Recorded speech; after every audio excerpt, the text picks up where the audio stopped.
ஃப்ரெண்ட்ஸை பார்க்க போகிறேன்னு சொன்னவங்களை இன்னும் காணுமேன்னு ஃபோன் பண்ணால் நல்ல பிரியாணி சாப்பிடணும் போல் இருந்துச்சுன்னு ஆம்பூர் கிளம்பி வந்துட்டேன்பாங்க.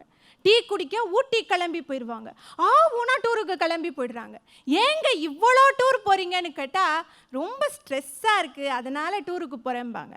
சரி, அதான் டூருக்கு போயிட்டு வந்துட்டீங்களே, அப்புறமும் ஏன் ஒரு மாதிரியாக இருக்கீங்கன்னு கேட்டால் டூருக்கு போன இடத்துல பணமெல்லாம் செலவாயிருச்சா, அதனால் ஸ்ட்ரெஸ்ஸாக இருக்குன்னு சொல்லுகிற விசித்திரமான பிறவிகள் ஆண்களா பெண்களா? ஒரு ஹோட்டலுக்கு போனால் குறைஞ்சது எங்கேயாவது தனியாக உட்கார்ந்து சாப்பிடுகிற 2 பெண்களையாவது நம்மளால் பார்க்க முடியுமானா இல்லை. வீட்டில் கொஞ்சம் முன்ன பின்ன ஆனாலோ 5-10 நிமிஷம் லேட் ஆனாலோ சரி நான் ஹோட்டலில் போய் சாப்பிட்டுக்கிறேன்னு ஆண்கள் கிளம்பி போயிடுவாங்க. ஆனால் பெண்கள் ஹோட்டலுக்கு போகணும்னா கூட கணவனையும் குழந்தைகளையும் அழைத்து கொண்டுத்தான் போவார்கள்.